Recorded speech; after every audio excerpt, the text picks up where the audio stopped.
How's it going, everyone? I'd like you to meet my bass guitar. It's a Fender, Fender Jazz bass, made in Korea, currently discontinued. I got it in 2010 when I became a bass player. Before that, I was always mostly a guitarist. I play other instruments, but I was never really, never really thought of myself as a bass player. Any guitarist can play bass to an extent, and anybody can play. These.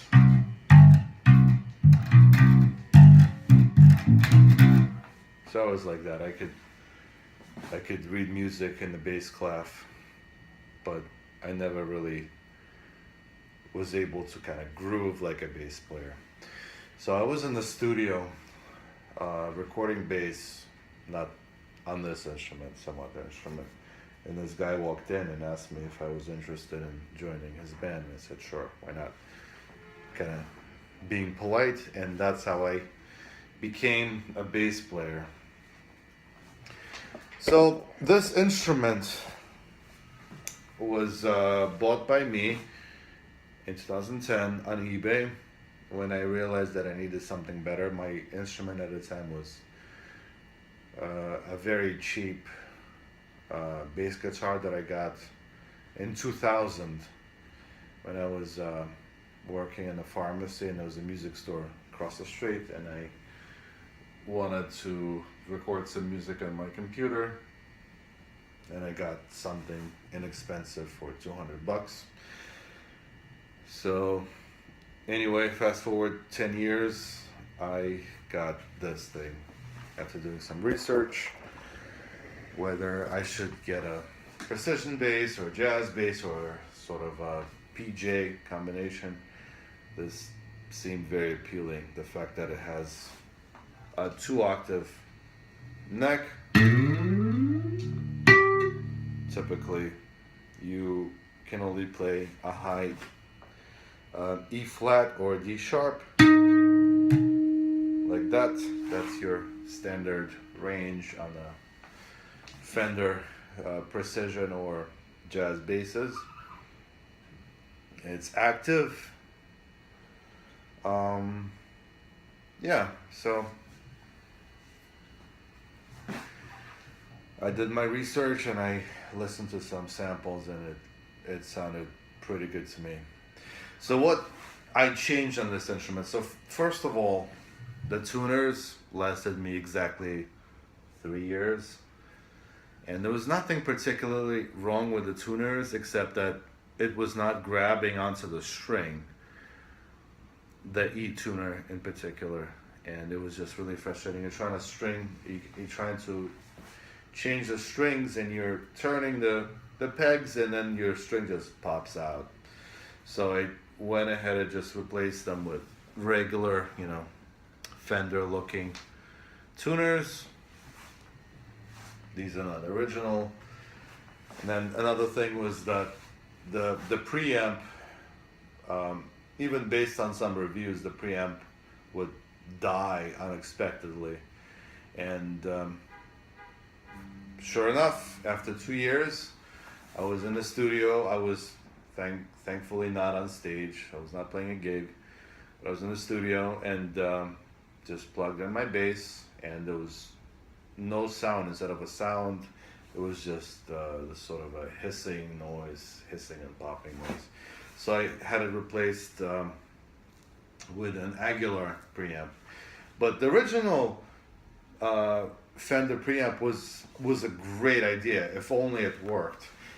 So let me just explain the knobs the way they were originally designed. So this is your volume knob, right? Then you have these concentric knobs for the bass frequencies and the treble frequencies, and they're notched in the middle, so you can sort of like feel that middle position. All right.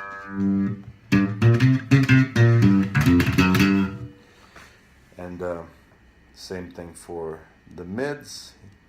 It just kind of finds that middle position.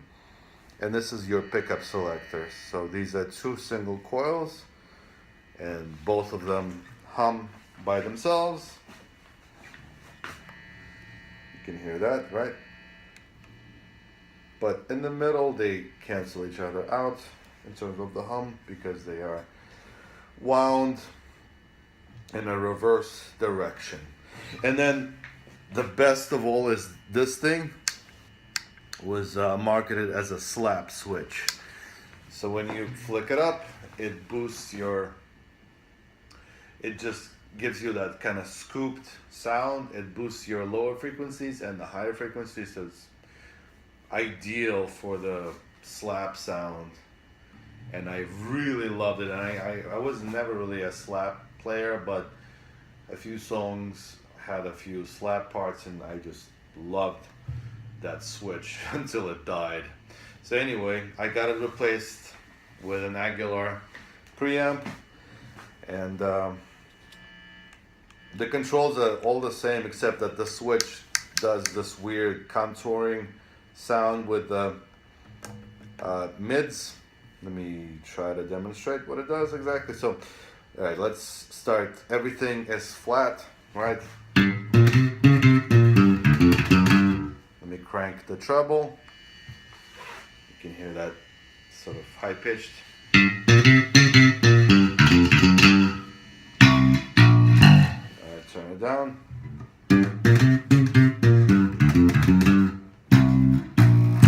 All right, I can like really turn up the bass, and watch out for your ears.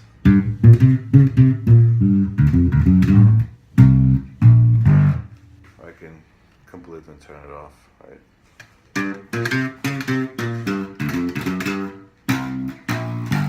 All right, and then I can select which pickup I'm on. I always used to play with both pickups on, but lately I've been using primarily this pickup, the bridge pickup. So this is the bridge pickup.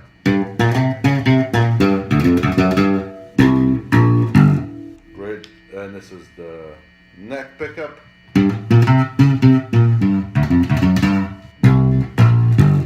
Alright, let's put it in the middle. And this is the mids. Turn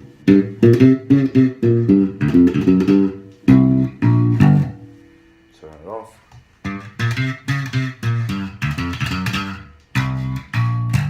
And then this switch only becomes usable if you touch your mids. So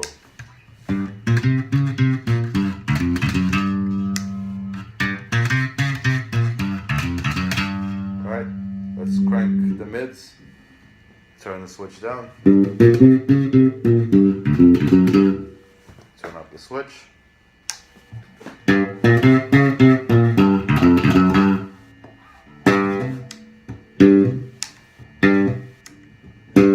So I still don't understand exactly what it does, but that's the Aguilar Preamp. So this thing, right?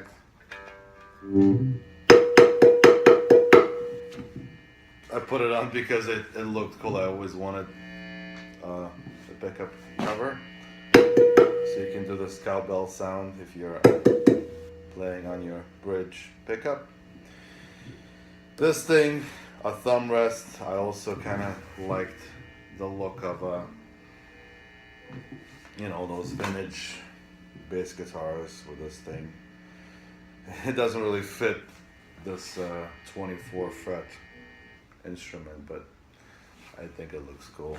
And then all this other crap I drew when I was drunk and bored, and I just, some people get stupid tattoos. I decorate my instruments.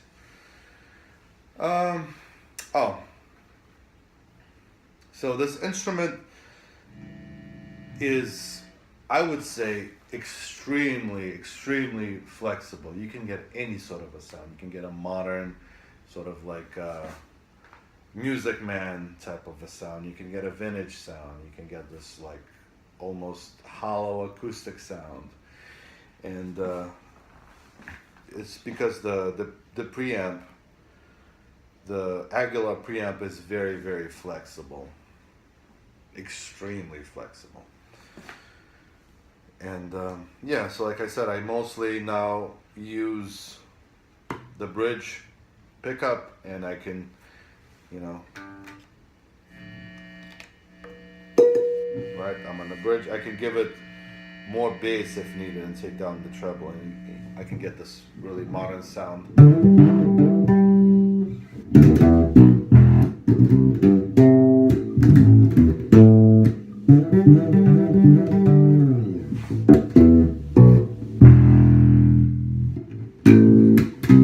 But if I want to get more vintage sound, then I would switch to this pickup, for example, turn down all the highs, turn down all the mids, and just get.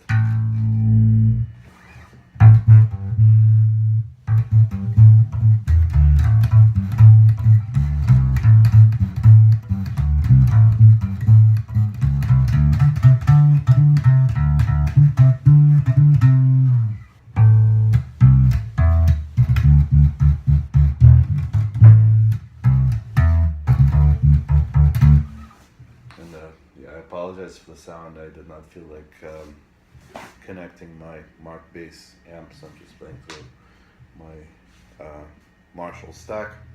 So anyway, active electronics are amazing. I love it. You have a lot of different tonal options.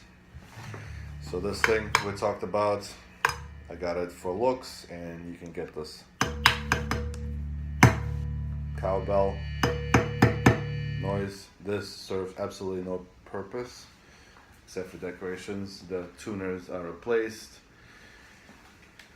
The decorations, I have, let's see, a Heineken bottle cap here, some crap here, a Russian coin here, a pick here, some stickers, some flowers. This bass was dropped by the idiot guitar player who was wearing really slippery shoes, and he was bringing my bass to a gig. And so this is a sort of like a, not a masonite body, but like a composite plywood body with a quilted maple top, and the sides and the back. So long story short, he dropped it and it cracked here, and here the piece actually fell out, so I just glued it and put some tape here. But you know, with most all electric solid body guitars or basses, the wood basically makes no difference in the way your bass sounds. So yeah. Oh, one last thing. So I was one of the earliest users of these coated strings, to my knowledge, and I settled on DR coated strings. They feel really easy on your fingers. There's some different ones. There's you have your Black Beauties, you have and then green, orange, blue, and then multicolored. In my experience, the green ones last you the longest. The coating is the most is really high quality compared to yellow or orange. Black Beauties are also nice, but they're very, very thin. So these strings, they're comparable to roto sounds, but if you're playing bass, if you replace the strings, you always need to set up your bass all over again, even if it's the same gauge and even the same brand. If you change anything, you need to make sure that your bass is intonating properly. So when I first got this bass, I set it up with Black Beauties, and then I got these DR coated strings. Black Beauties I also buy DR, but yeah, had to set it up all over again. So anyway, thanks.